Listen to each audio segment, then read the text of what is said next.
Entonces, por eso los amplificadores clase C conducen menos de 180 grados.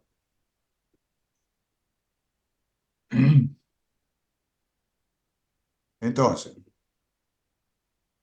si esta es mi señal de entrada, centrada en el cero, ¿sí? Yo voy a tener que el ángulo de conducción va a ser la tensión base emisor menos la tensión de polarización inversa. Entonces, esta va a ser la señal después del capacitor. Esto que está acá es la señal que está después del capacitor, en este punto. Esa señal va a ser que por el colector, este es el cero, la, la, eso equivaldría a decir que la señal está centrada en un valor de continua equivalente a la señal de alterna, ¿sí? Eso es el IDC que aparece aquí, en línea de punto. Estamos en alterna ahora, acuérdense. Entonces, ese valor va a hacer que la corriente por colector circule durante un periodo de tiempo que va a ser 2 veces el ángulo de conducción, o el ángulo de conducción este sobre 2, como quiera.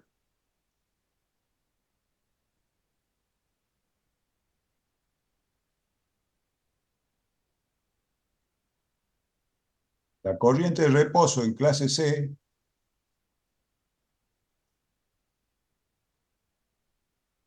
para el periodo entre 3pi sobre 2 menos pi.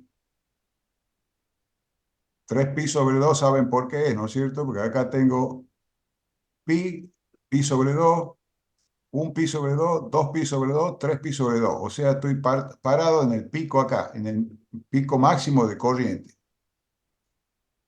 Por eso dice 3pi sobre 2 menos phi y 3pi sobre 2 más phi. En ese periodo, en ese instante de tiempo, la corriente del colector viene dada por esta expresión.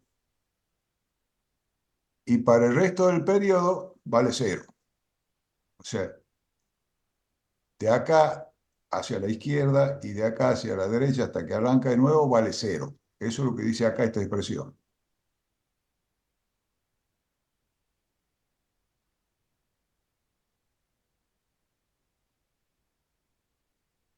Ahí donde dice que el punto donde la corriente del colector es igual a cero es el punto donde comienza a conducir. Acá empieza a conducir el transistor. Conduce, conduce, conduce, conduce y acá se corta. ¿Sí? La señal de entrada es esta señal completa que está acá.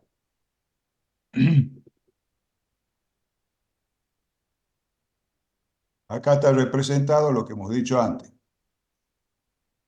Centrado en 3pi sobre 2, tengo menos phi y 3pi sobre 2 más phi.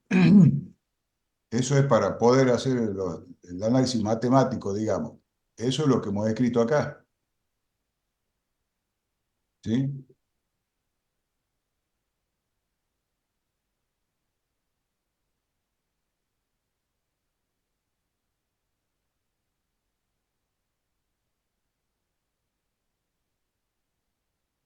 Seno de 3pi sobre 2 más menos phi es el coseno de phi. Lo que significa que la corriente del colector viene dada por la signo negativo porque invierte la corriente con respecto a la tensión y de pico coseno de phi. Coseno de phi, el phi, acuérdense, el medio ángulo de conducción, o sea, entre el pico y el cero, entre el pico y el cero para un lado y entre el pico y el cero para el otro lado. Si comparamos esto con las distintas clases, esta expresión incluye el ángulo de conducción. Si yo pongo el ángulo, digamos, la corriente del colector en función del ángulo de conducción, para la clase A, phi va a valer pi. Para la clase B, phi vale pi sobre 2. Y para clase C, phi es menor que pi sobre 2. Esto estoy poniendo así para que, o sea, estoy poniendo la misma ecuación que hemos visto antes, pero en función del ángulo de conducción. El equivalente en continua, esta continua que aparece acá,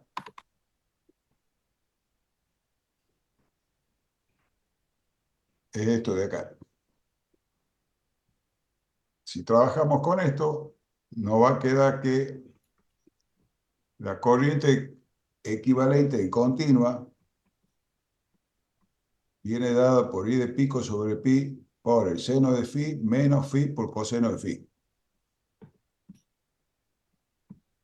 Ese es el valor de continua que aparece aquí. Valor equivalente de continua. Acuérdense, no es una continua, es un valor de corriente que tiene un valor menor que pi sobre 2, ¿sí? Entonces genera un valor equivalente de continua, en este caso negativo. ¿Por qué? Porque tengo la mayor parte del semiciclo por abajo del cero. O sea, tengo la mayor parte del tiempo que por el transistor no circula corriente.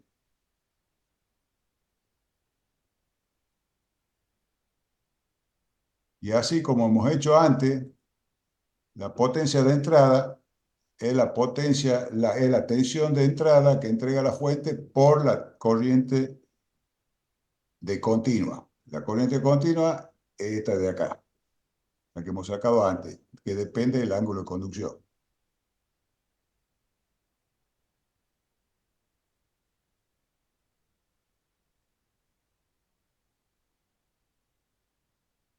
Entonces, si hemos dicho que toda la corriente circula por la carga, ¿sí? Toda la corriente alterna pasa a través del capacitor de bloqueo y si va hacia la carga, el circuito este sintonizado, como le dije antes, proporciona en teoría una impedancia cero a tierra para todas las componentes armónicas que pueda generar el, la forma de trabajo de este circuito. O sea que además de ser un circuito sintonizado, es un filtro para eliminar todas las armónicas que genera esta forma de operación. Y como le dije al comienzo, el ancho de banda va a depender del Q del filtro. ¿Sí?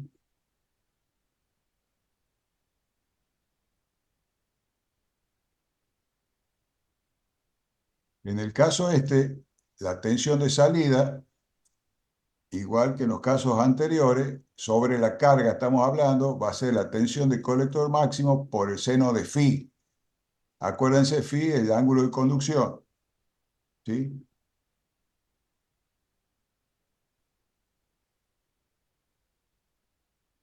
La magnitud de la tensión se determina multiplicando la componente de frecuencia fundamental de la corriente en función del ángulo de conducción por la carga.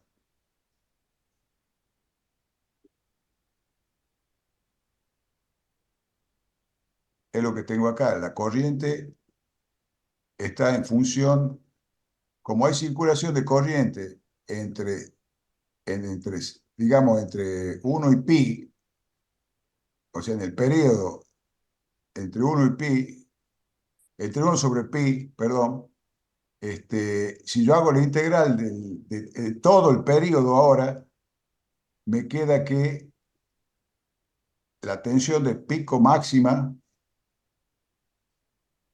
está determinada por esta ecuación. Si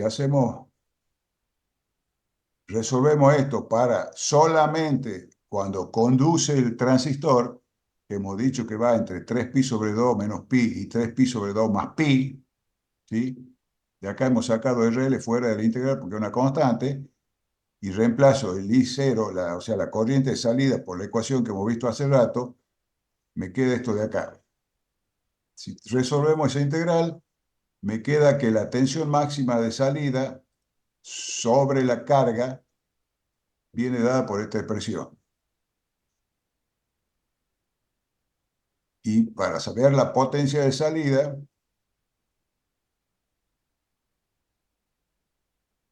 me queda que va a ser la tensión del colector máxima al cuadrado sobre 2RL, o lo que es lo mismo, porque toda la tensión circula sobre la carga, es la tensión sobre la carga sobre 2RL. ¿Sí? Igual que en los casos anteriores, para ver el rendimiento, habíamos dicho que era la potencia de salida sobre la potencia de entrada. Entonces, si reemplazamos los valores de potencia de salida y potencia de entrada en la ecuación de rendimiento, nos va a dar que la potencia de salida máxima se produce cuando la tensión de salida máxima es igual a BCC. Eso significa poner todo el rendimiento en función del ángulo de conducción. Si hacemos todas las cuentas, nos da que el rendimiento teórico está pura y exclusivamente definido por el ángulo de conducción. Si ustedes se fijan en la ecuación esta, acá no hay ningún tipo, no hay ni tensión, ni corriente, ni nada. O sea, el rendimiento va a depender pura y exclusivamente del ángulo de conducción del amplificador.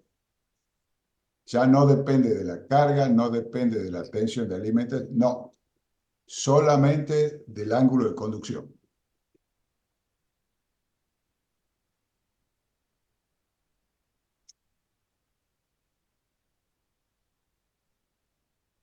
¿Tienen alguna pregunta hasta acá?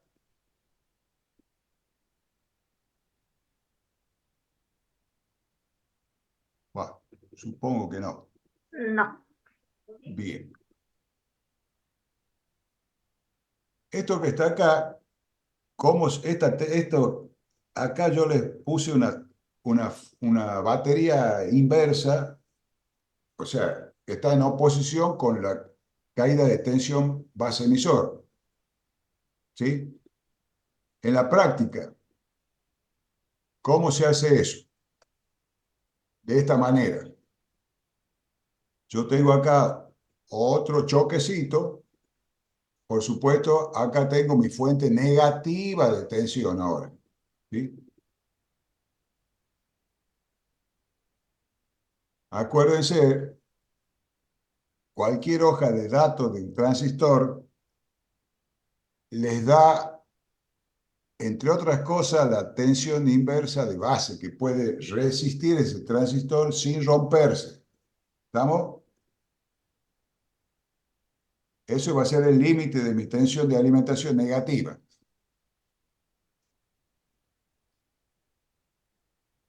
Eso es para este caso en particular de clase C.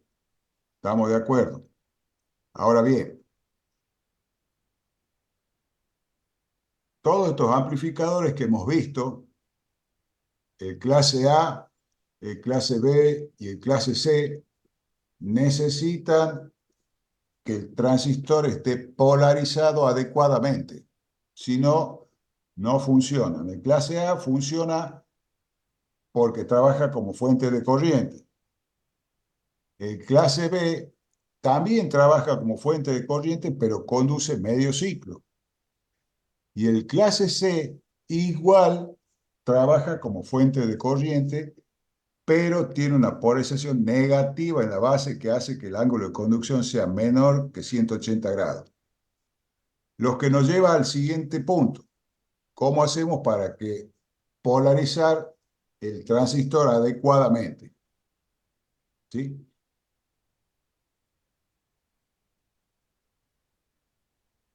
Un circuito de polarización que se usa mucho en este tipo de amplificadores es un circuito de polarización con diodo.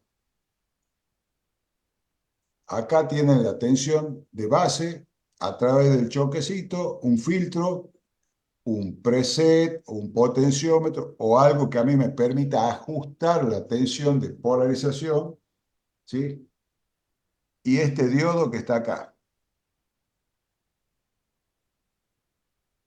Ese diodo, una característica que tiene es que varía la caída de tensión con la temperatura, cosa que pasa con el transistor también. Cuando varía la temperatura, el transistor cambia la polarización. Entonces, yo necesito tener una fuente que más o menos disminuya o varíe la tensión de polarización en función de la temperatura del transistor.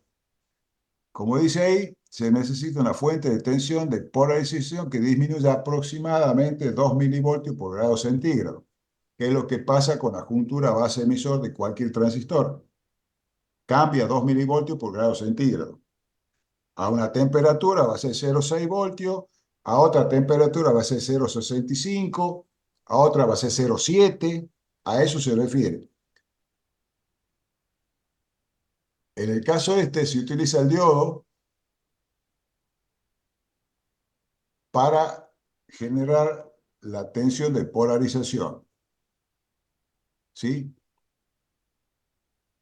En el caso este, como dice ahí, el diodo debería tener características similares a la que tiene el transistor en la juntura base emisor. Y conectado, atornillado, por decirlo así, en el mismo disipador donde está el transistor, cosa que cuando el transistor se calienta el diodo, el transistor varía, el diodo varía y se mantiene la polarización para que el transistor trabaje, ¿sí? Ya vamos a ver enseguida en la práctica cómo se hace un circuito real de esto. Otra forma,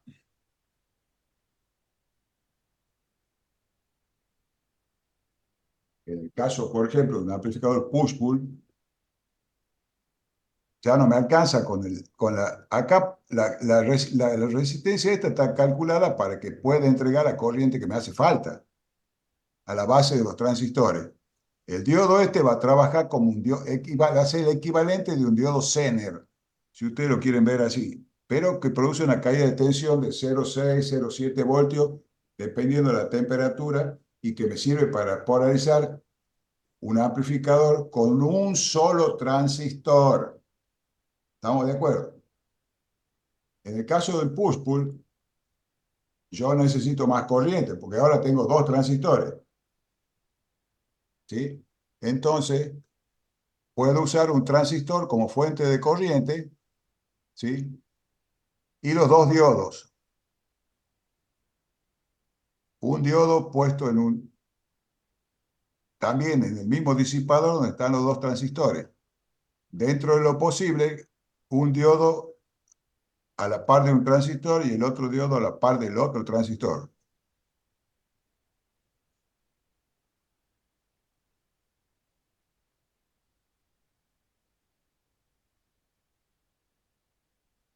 Esto es usando una fuente de corriente.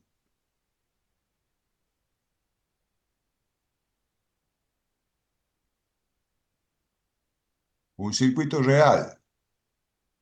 Eso que está ahí es un amplificador lineal, un amplificador de potencia de un equipo real, ¿sí? Esa parte de ahí es el amplificador de salida. Es un amplificador que trabaja en clase B, ¿sí? Y la fuente de polarización utiliza un diodo. Ahí está el diodito. Ese diodito está pegado en el mismo disipador que el transistor.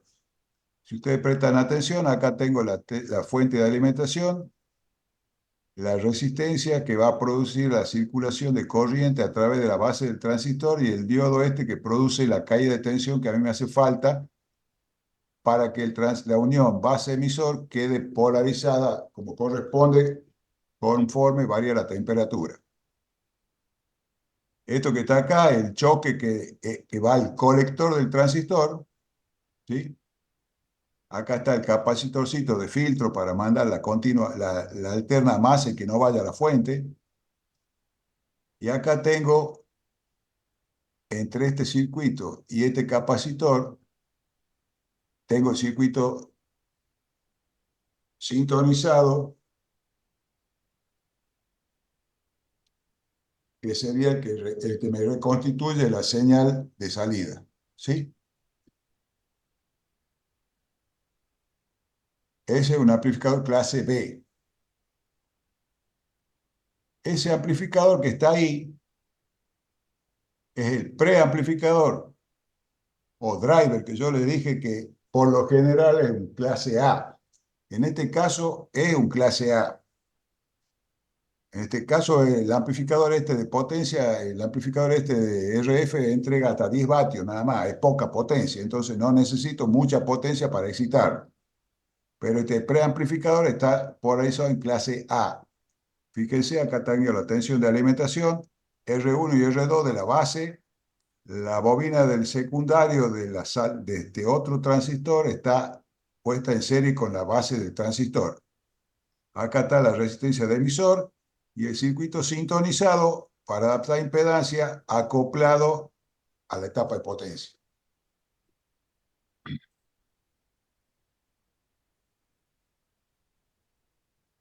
En el caso, por ejemplo, que yo tengo un amplificador push-pull, como este que está acá, ¿sí? Eso que está ahí es el amplificador push-pull.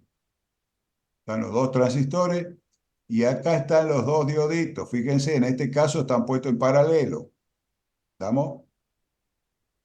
¿Por qué? Porque directamente, en lugar de tener el transistor que hemos puesto antes, utilizo un LM317 que está configurado como fuente de corriente. ¿Sí? Esa es la fuente de polarización. Y esta resistencia que tengo acá, variable, este preset, es para regularle la corriente que entra a la base de los transistores, del de arriba, el del Q28 y del Q27.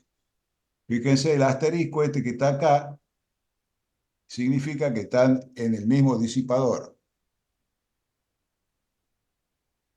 Y eso que está ahí sería el filtro que tengo a la salida antes de la antena. Ese filtro es el que va a hacer que toda la frecuencia de corte de ese filtro está en la frecuencia de transmisión del equipo, del amplificador, en la frecuencia que está sintonizado al amplificador. En este caso, un filtro pasa abajo, lo que significa que cualquier señal que esté por arriba de la frecuencia de corte va a ser eliminada. Cualquier armónico superior a la frecuencia de transmisión va a ser eliminado cuando el filtro pasa abajo.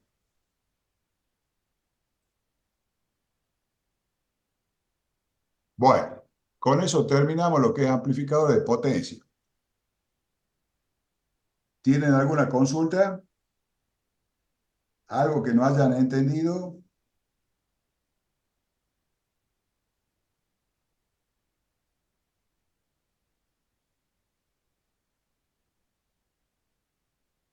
No, por ahora no. Por ahora no. Bueno, No, cuando me sienta a leerlo bien, ahí seguramente van a salir las dudas. está disponible los apuntes, como le dije ayer, de amplificadores de potencia de RF. ¿Está?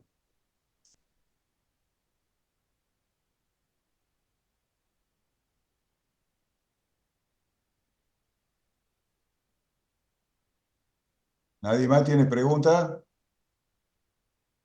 sobre este No, profe. tema?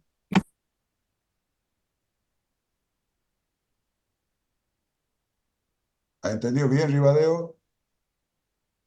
Y, y bueno, entré tarde yo, profesor, porque estaba en clases. Eh, y ¿Qué va a bueno, ser? Yo, entré tarde, ¿verdad? está bien.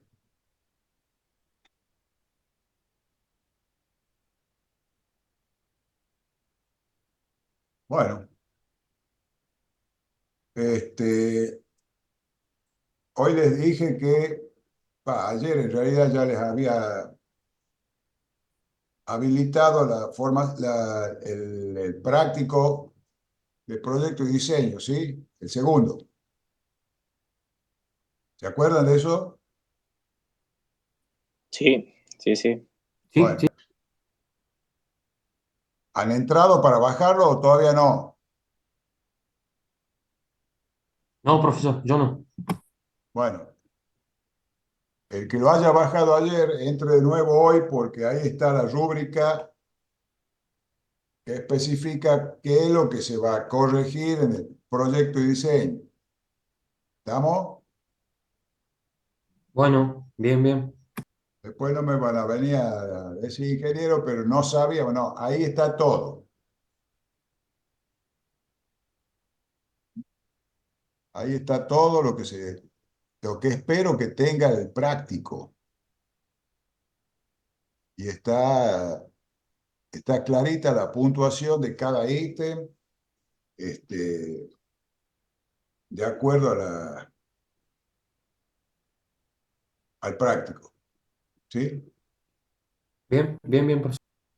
Bueno, si lo han bajado antes, vuelvan a bajarlo, o al menos entren, no lo hace falta que lo bajen, pero ahí está, cuando ingresen a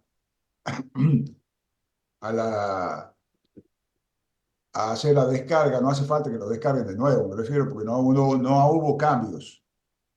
Lo único que está ahí especificado es la rúbrica, ¿sí? Profe, una consulta. Sí, Eh, Aunque no esté especificado, pero lo pregunto, se puede usar más de una etapa, ¿verdad?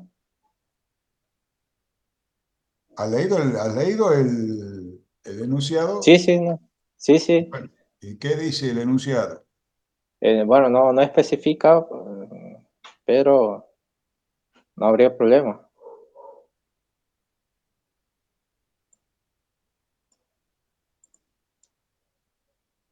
Te pide un amplificador sintonizado en clase A. Sí, ¿Vos lo querés hacer de más de una etapa? eh, lo pensaba hacer, Mientras, diseñar. mientras sea clase A, hacelo de 50 etapas si vos querés. Bien, bien. Lo que sí yo les recomiendo, primero que nada, que busquen bien el transistor. ¿Estamos? Sí, sí, Ya han experimentado con el BC547, el 2N2222 y han visto los problemas que tienen. ¿Sí? sí, sí. Yo no sé si les mostré ayer, pero una de las cosas que le puse en los apuntes,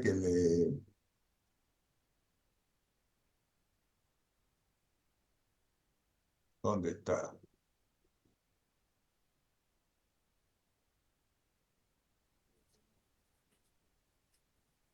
Jaime, ayer le diste un dato importantísimo que tienen que usar ellos. ¿Sí? Y cuando empezaste la clase, Exactamente.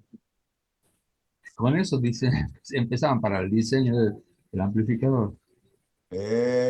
Tal cual, tal cual.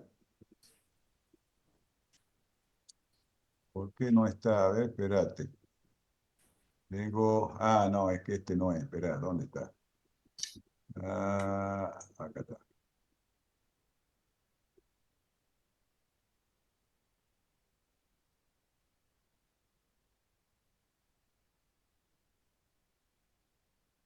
Yo les voy a mostrar algo para que vean que no les estoy mintiendo, ¿sí?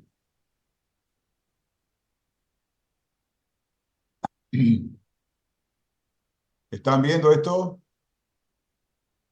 Sí, sí, profesor. Sí, se ve. Esos son, esto que hemos visto, esto que está acá es lo que hemos visto en clase, ¿se acuerdan? Sí, sí, Bien. Y que estaba la forma en que se armaba la curva, etcétera, etcétera, etcétera. Fíjense en la hoja de datos del BF 199. Es la misma curva. ¿sí? Acá está corriente de base, corriente de colector, y acá está cada una de las curvitas para distintas tensiones de base de colector emisor. Esto que está acá es lo mismo que hacemos acá. Es esta curva. Corriente de colector, corriente de base. Corriente de colector, corriente de base. Acá no hemos puesto la tensión colector-emisor. Hemos puesto una señal de entrada y hemos visto cómo se reproduce. Bueno, lo mismo pasa con esto. Si ustedes prestan atención, ¿a dónde está?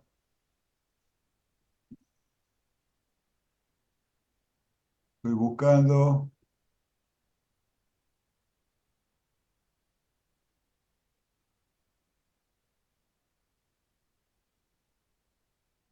Sí, que cambió el formato esto y no encuentro el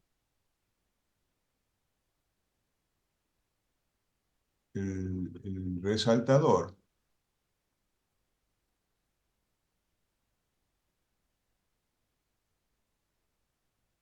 Me aparece el anotador, pero bueno, no importa. Si ustedes prestan atención, a ver si puedo.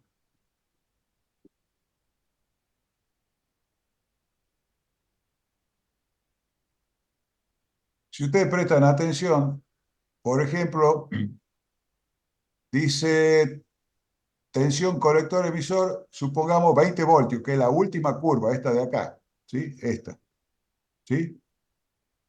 Fíjense que en esta zona, desde 0 a prácticamente 300 miliamperes, es como si fuese una línea recta. Este pedacito de acá, ¿sí? Eso de ahí. Mientras que para la misma corriente, fíjense lo que pasa con la tensión colector-emisor menor. Fíjense la curva que tiene, la deformación que va a tener. ¿Se dan cuenta? Sí, sí, sí.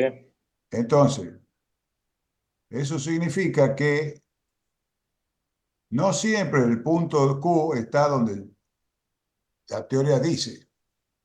Tengo que buscarlo en base a esto y ubicarlo, dependiendo de la corriente de base. Si yo voy a tener una corriente de base relativamente chica, entre 100 y 300 microamperes, me conviene trabajar en esta zona. Si voy a tener más corriente, bueno, ya me voy para arriba, ¿sí? A esta área, a esta zona de trabajo ya. Entonces, tengo que tratar de que trabaje, que esté centrado, supongamos, en los 500 microamperes o 600 microamperes, pero que el nivel de la señal de entrada sea bajito. ¿Lo ven o no lo ven? Sí, sí, sí, profe.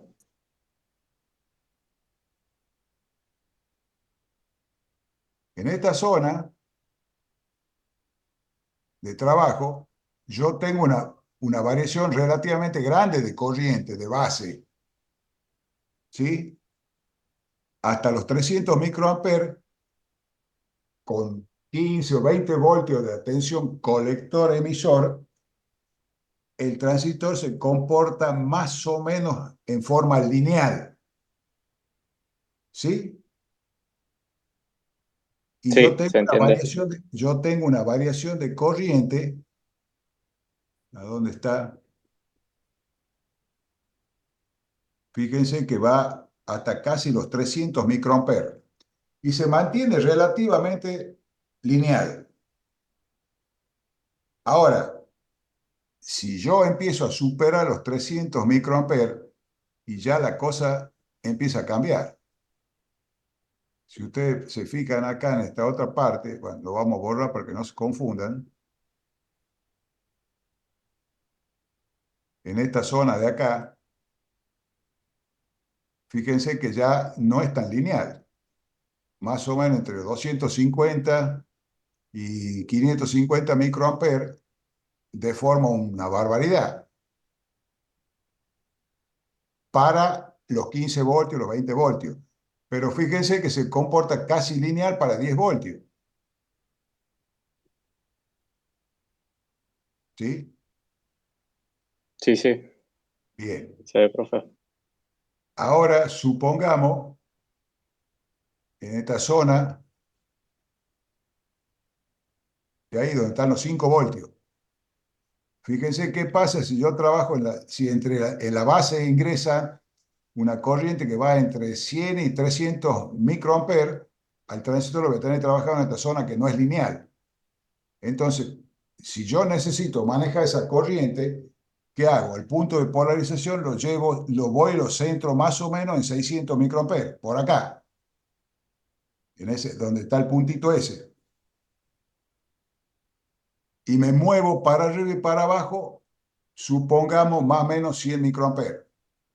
Ya la amplitud de la corriente base es más chiquita, pero la salida se mantiene lineal. Esa es la forma en que se utiliza la gráfica esta. Si yo voy a trabajar con menos tensión todavía, en esta zona, supongamos, acá, fíjense que más o menos es lineal entre los 350 microamperes y casi los 700 microamperes. La tensión colector-emisor es de 2 voltios en ese caso.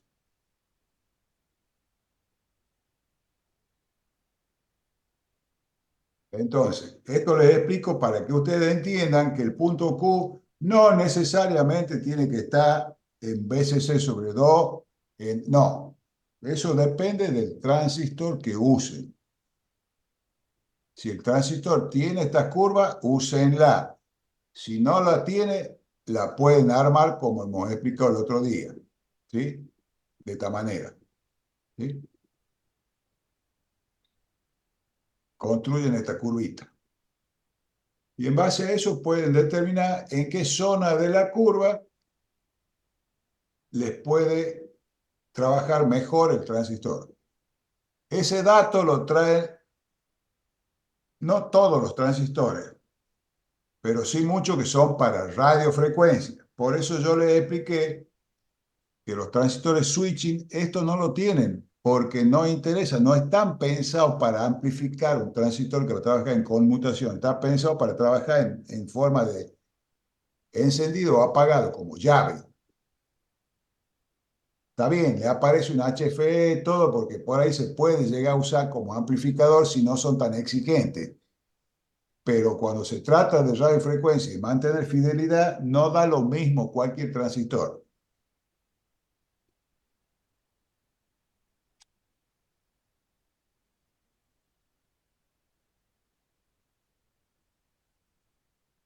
¿Alguna pregunta?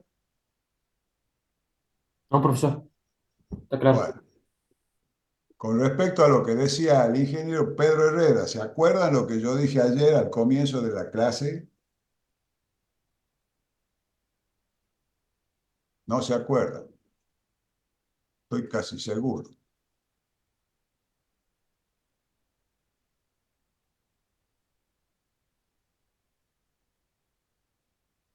¿Era de la adaptación de impedancia?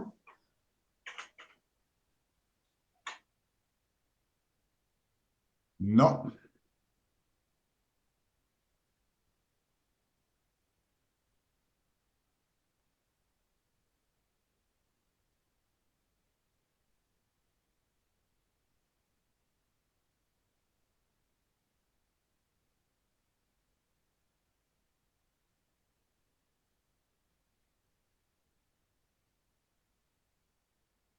esto es lo que decía Pedro. Y Jaime, al principio que le dabas un problema. Sí, este que estoy mostrando ahora ahí. Sí,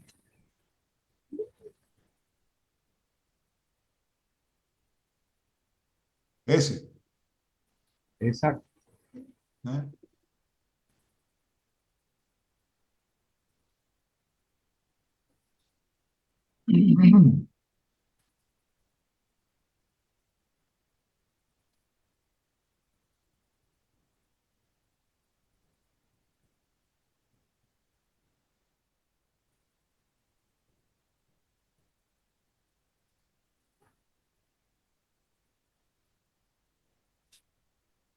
Eso le pongo para el que no estaba atento ayer, ¿no?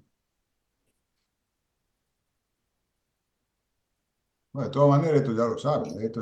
Cae de Maduro, que es un cálculo que hay que hacerlo de entrada porque para ver si lo que tengo me alcanza o no para generar lo que necesito.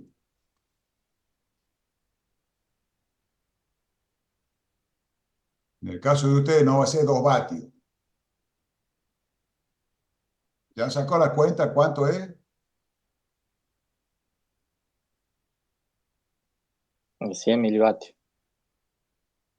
Bien, bien. Entonces, con la tensión de alimentación de los 50 ohmios le tiene que sobrar, ¿o no? Claro, sí, sí. Sí, sí. Tiene que tener de sobra.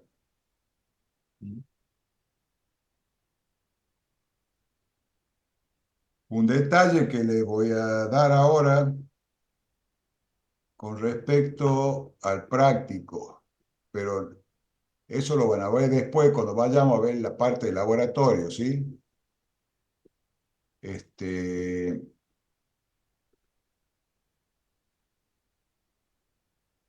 cuando diseñen el circuito,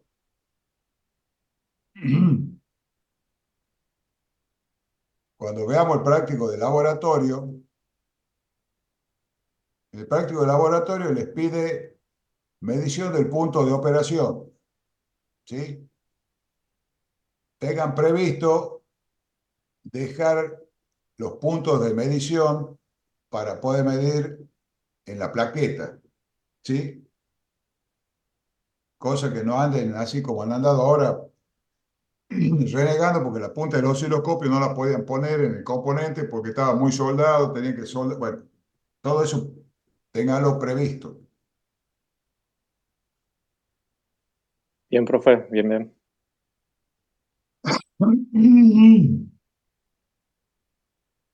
Bueno, eso está en el práctico de laboratorio cuando lo vayan a armar. Todavía no, pero en el diseño, cuando vayan a diseñar la plaqueta, tengan en cuenta el detalle ese que van a necesitar medir cosas en el laboratorio. Cuando han hecho el oscilador, nadie pensó en medir nada más que la frecuencia de salida, ¿o no?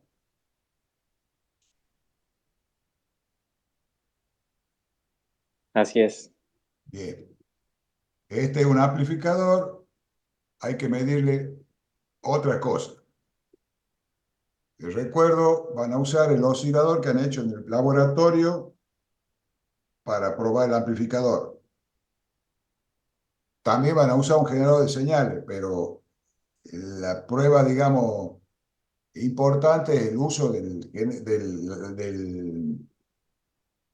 del amplificador que han hecho en el laboratorio en el práctico anterior. ¿Mm?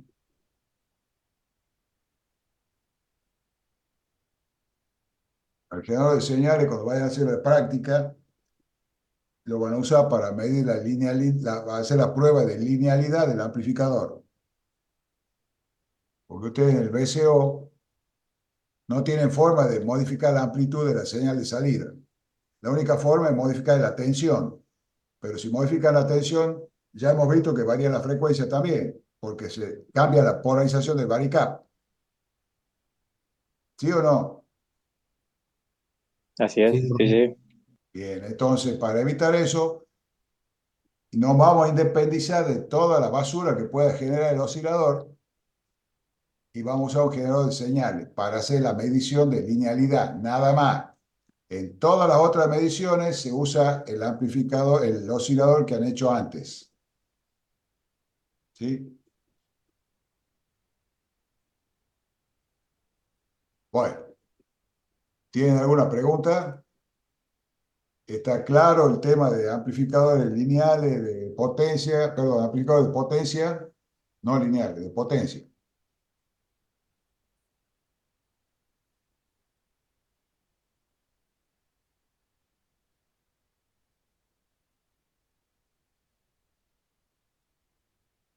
Bueno, voy a suponer que está claro, porque si no preguntan es porque han entendido todo o no han escuchado nada y no saben qué van a preguntar.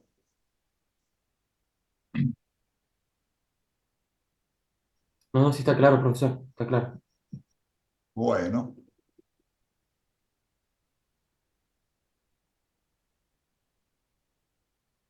el tema siguiente es moduladores.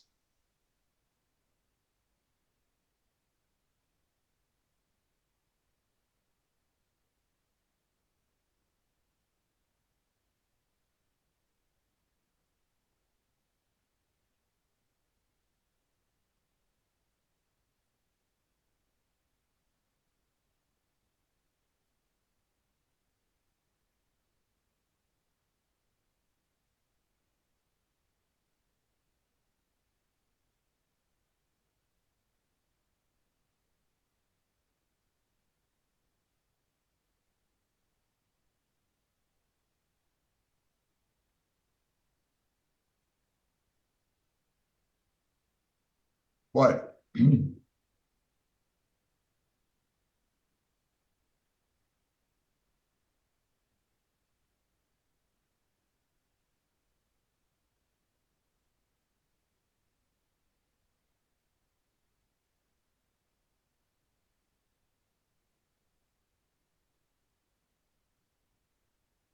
ustedes ya han cursado el sistema de comunicaciones, ¿no es cierto?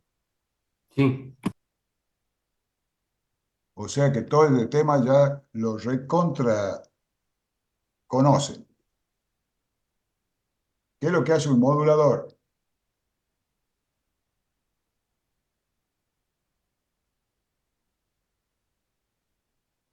¿Qué hace un modulador?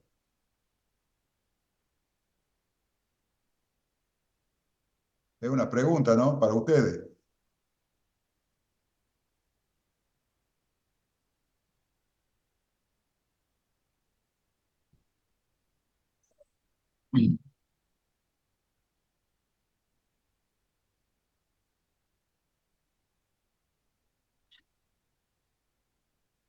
¿No se acuerdan qué hace un modulador?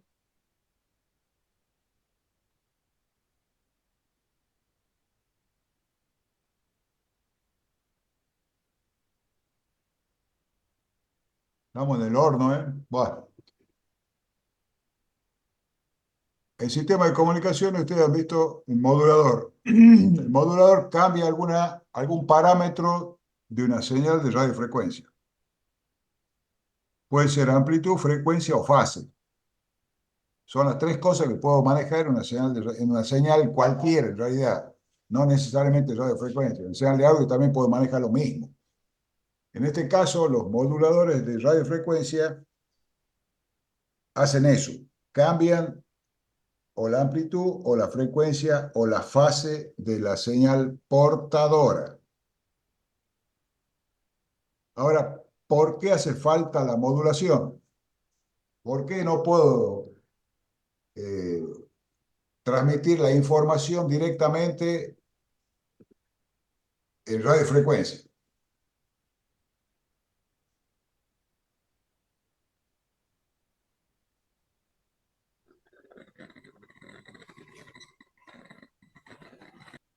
¿Por qué no puedo transmitir la voz humana directamente en No, radiofrecuencia? que no tendríamos la capacidad de antena para transmitir, ¿Cómo? Se escucha entrecortado, por eso te pregunto de nuevo. tendríamos la capacidad de antena, de hardware para transmitir, digamos. Bueno.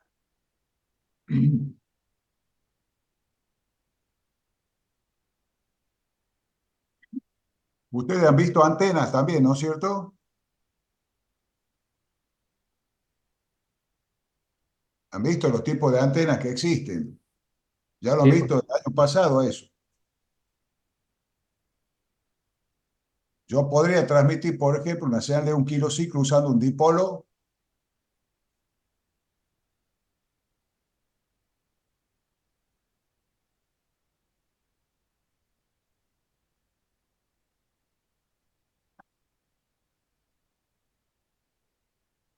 ¿Puedo transmitir o no puedo transmitir una frecuencia de 100, de un kilociclo usando un dipolo, una antena?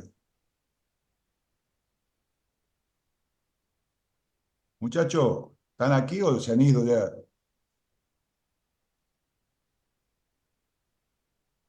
Creo que no, profesor. ¿Por qué no? Es media onda, profesor. Bueno, pero ¿qué me impide a mí transmitir una frecuencia de 1 kilociclo o de 1000 ciclos por una antena? Eh, el tamaño físico de la antena, digamos que tiene una antena gigante, por cierto. No sé si se me escucha, disculpa, el lugar donde estoy, donde hay señales, hay mucho ruido. Bueno, ¿algún otro que opine otra cosa? ¿Por qué yo no podría transmitir o qué me impide a mí transmitir esta señal en radiofrecuencia?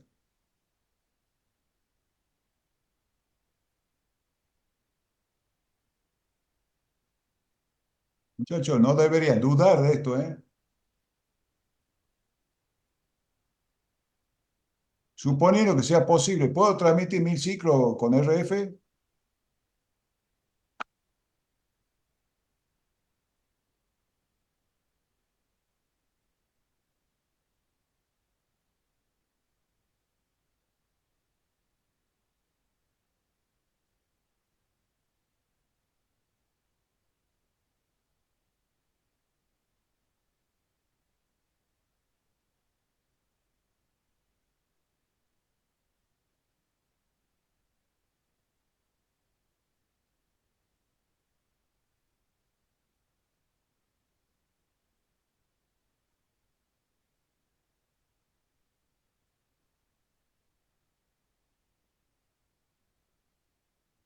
Vivadeo,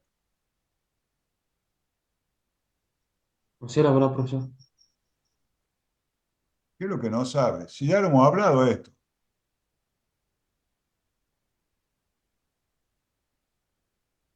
¿Puedo tener una señal de radiofrecuencia de 1 kilociclo o no puedo obtenerla?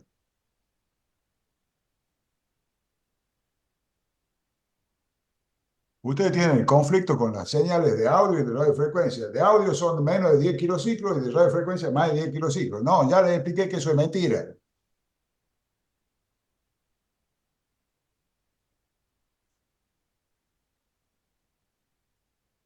Las señales de radiofrecuencia arrancan en 0 ciclo y terminan en el infinito, igual que las de audiofrecuencia. Arrancan en 0 ciclo y terminan en el infinito. La diferencia es cómo se propaga. Una con forma de onda electromagnética y la otra a través de un medio material. Esa es la diferencia. Por eso una se llama audio y la otra se llama radiofrecuencia. Habiéndole recordado eso, ¿puedo transmitir una señal de 1 kilociclo por radiofrecuencia?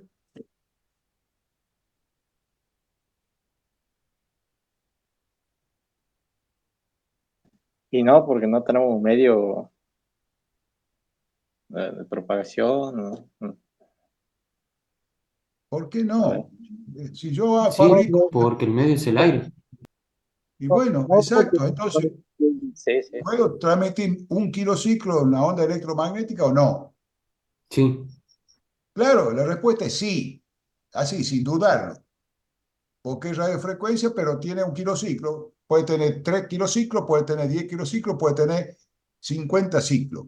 De hecho, cuando ustedes han estado en el laboratorio trabajando con el oscilador, lo han visto a los 50 ciclos transmitidos a través del aire cuando medían el oscilador. ¿Se acuerdan o no se acuerdan? sí, sí, profesor. ¿Cuántos se han confundido cuando han visto la señal senoidal perfecta y resulta que eran los 50 ciclos de la red? ¿O no? Sí, Entonces, ¿se transmiten 50 ciclos por radiofrecuencia? Claro que sí. No hay duda. Eso no tienen que dudarlo ya a esta altura, muchachos, ¿no? Eso no lo pueden dudar. Si el medio de transmisión es una onda electromagnética, puedo transmitir la frecuencia que yo quiera. Igual con audio, si el medio es material, medio físico. ¿Sí? Porque la onda de audio es una onda física, se propaga a través de un medio físico, llámenle madera, hierro, aire, ¿sí? Agua. La radiofrecuencia se transmite por ondas electromagnéticas. no necesitan un medio físico para propagarse, por eso se pueden propagar en el vacío. El audio, la señal de audiofrecuencia no se puede propagar en el vacío. ¿Por qué? Porque no hay moléculas de aire, no hay un medio físico que permita la propagación. Bien. Entonces no hay nada a mí que me impida transmitir una señal de radiofrecuencia con un kilociclo. No hay nada que me impida. Lo puedo hacer. Eso sí, necesitaría una antena de 150 kilómetros para poder hacerlo, que es lo que ha dicho uno de ustedes hace rato. Yo puedo hacer, sí, por supuesto. De hecho, cuando pusieron en marcha la central, no me puedo acordar ahora, en el sur del país,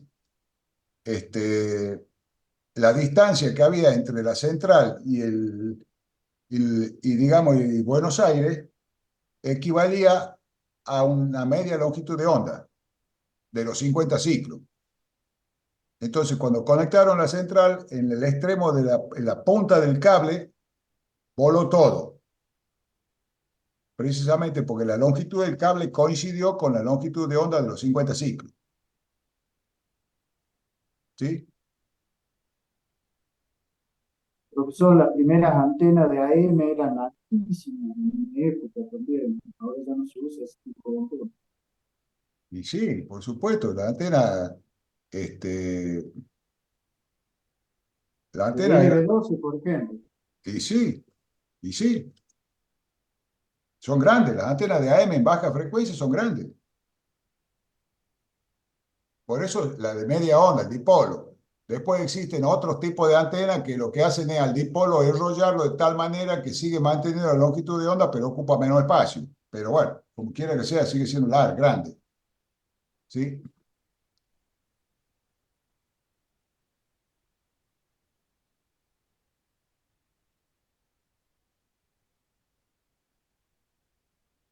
Entonces,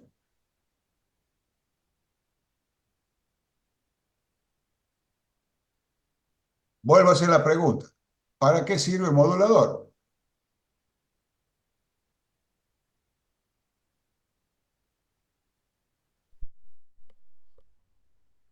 Para permitir la transmisión inalámbrica práctica de señales de audio.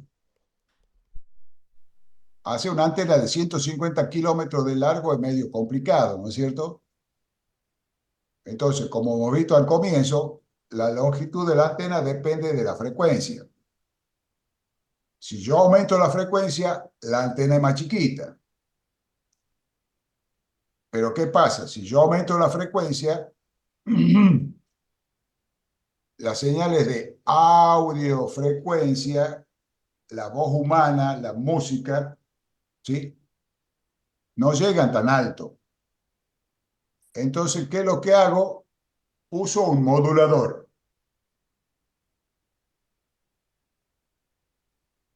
que va a cambiar alguna característica de una señal portadora conforme a la señal modulante. La señal modulante es la señal que contiene la información. Al aumentar la frecuencia, la antena se hace cada vez más chica. La otra, permite la transmisión eficiente en términos de potencia, que depende de la frecuencia portadora. ¿Sí? Y sirve como mecanismo para incorporar información de baja frecuencia, a una portadora de alta frecuencia. Eso es lo que hace un modulador.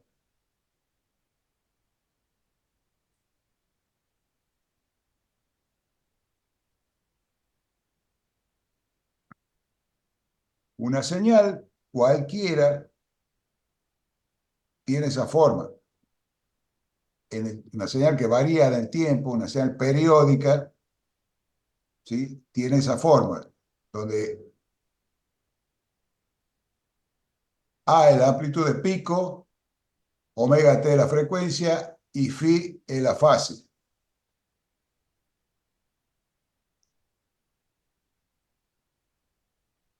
si yo varío la amplitud en el tiempo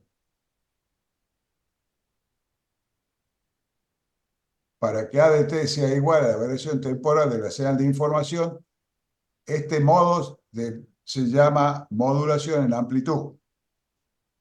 Si yo le cambio la amplitud de la señal, esta que está acá, si yo cambio la amplitud de pico de la señal esta, conforme mantengo la frecuencia constante, ojo, ¿no? El modulador lo que hace es cambiarle la amplitud y eso se llama modulación de amplitud. Y eso ya lo han visto ustedes en sistemas de comunicaciones. Si yo utilizo la señal de baja frecuencia para cambiar la frecuencia de la señal, estamos hablando que estamos en presencia de una modulación de fase, de frecuencia. Y si cambio la fase, estamos modulando en fase.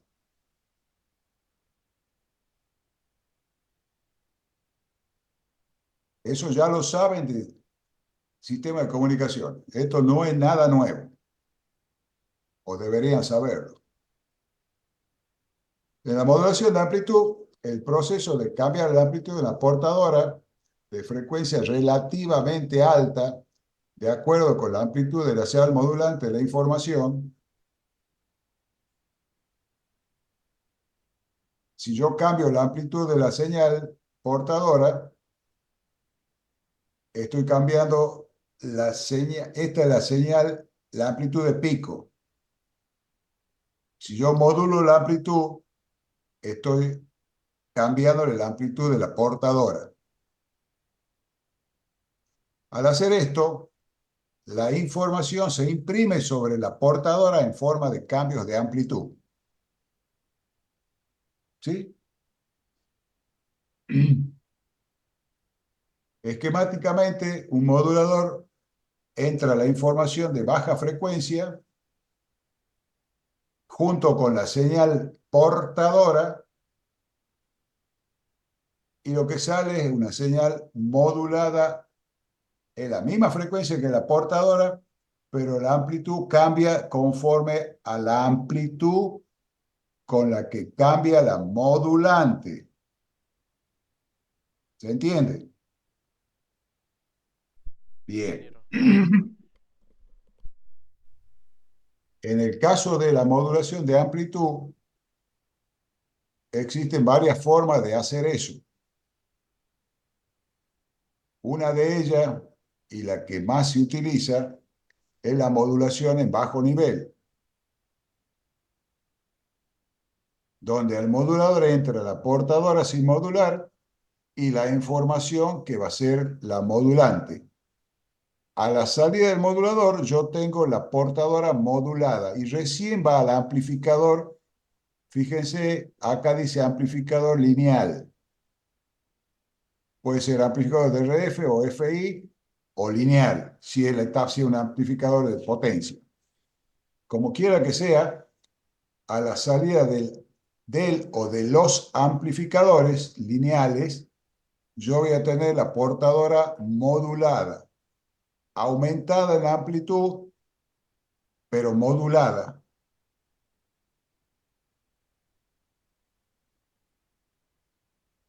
La otra forma de hacer lo mismo es la modulación en potencia media o alta.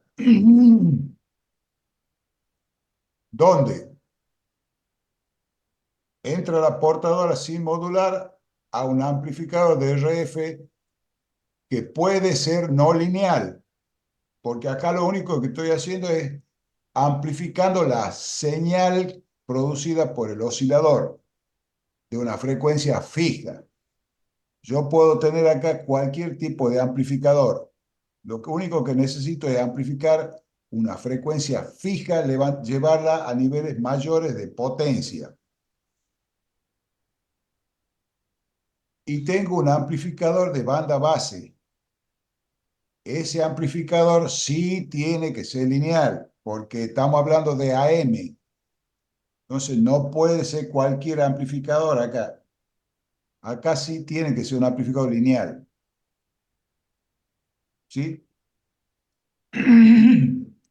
Ambas señales entran amplificadas al modulador y a la salida del modulador yo tengo la portadora modulada,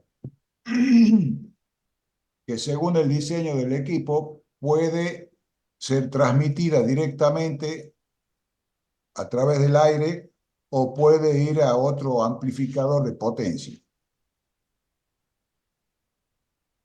Son las dos formas de hacer la modulación en amplitud.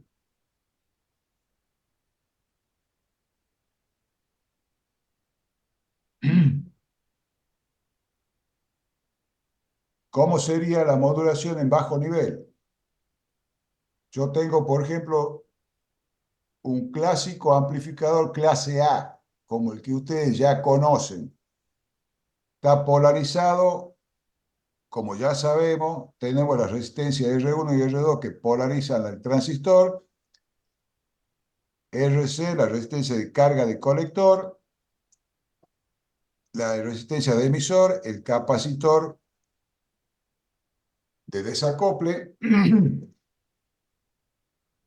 Tengo a la entrada mi fuente de señal de radiofrecuencia con su capacitor de desacople que entra al transistor, ¿sí?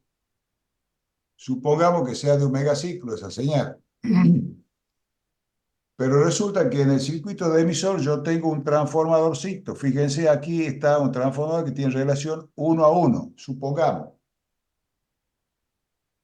Y tengo mi fuente de señal de audio frecuencia, o sea, de baja frecuencia, no de audio, de baja frecuencia.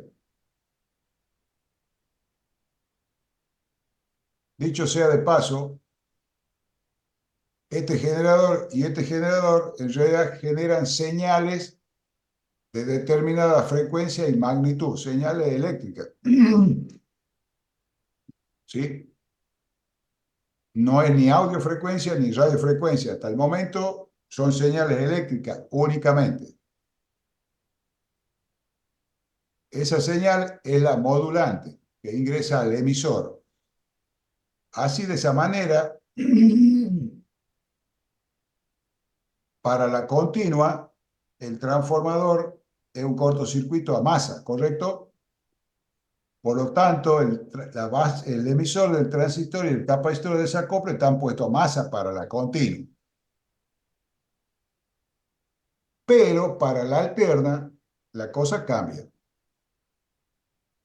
Porque esta alterna que está acá va a producir variaciones en la corriente de emisor que van a ser proporcionales a la modulante, tanto en frecuencia como en amplitud. Y como el transistor es un elemento no lineal, a la salida del colector yo voy a tener la señal modulada en amplitud. ¿Sí? Voy a tener la señal de un megaciclo que va a variar la amplitud de acuerdo a la señal que tengo en el emisor. Esa es una forma de hacer la modulación en bajo nivel y se llama modulación por emisor. En el caso este, es importante que el transistor sea polarizado en clase A.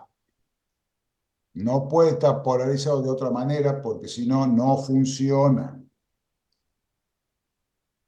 Con el punto Q centrado en el lugar que le corresponda, por supuesto, para que no deforme. Si yo necesito, después puedo amplificar esta señal con otro amplificador, también clase A, para llevarlo a niveles mayores.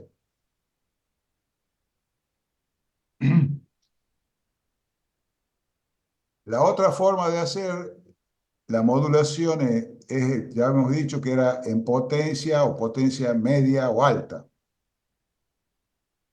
En este caso,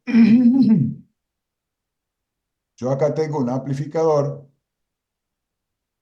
¿sí?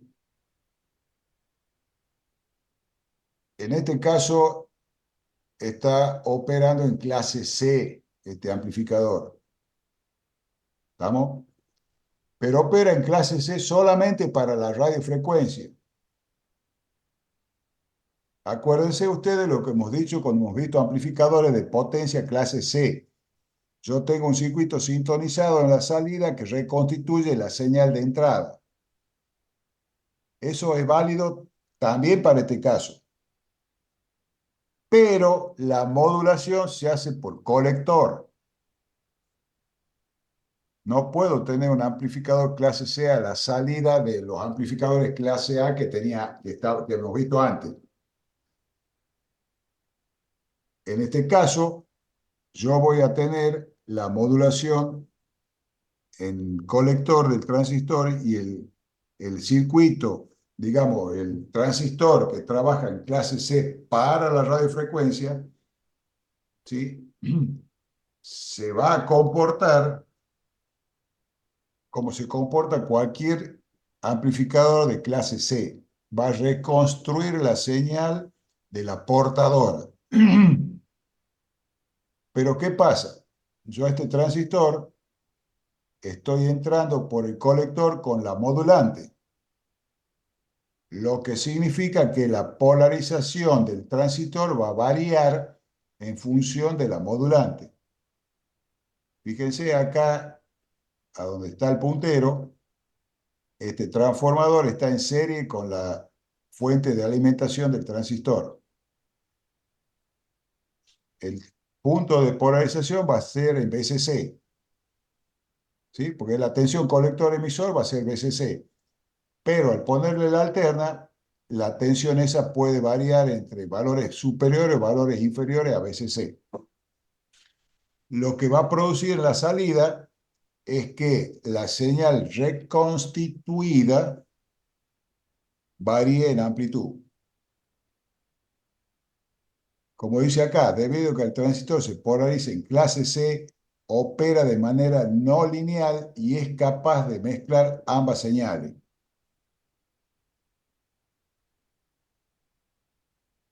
En este caso, el rendimiento es alto también, como tienen los amplificadores de clase C, que en general anda alrededor del 80%.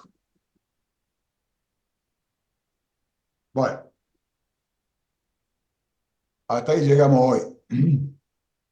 Les recomiendo que repasen lo que ya deberían saber del sistema de comunicación.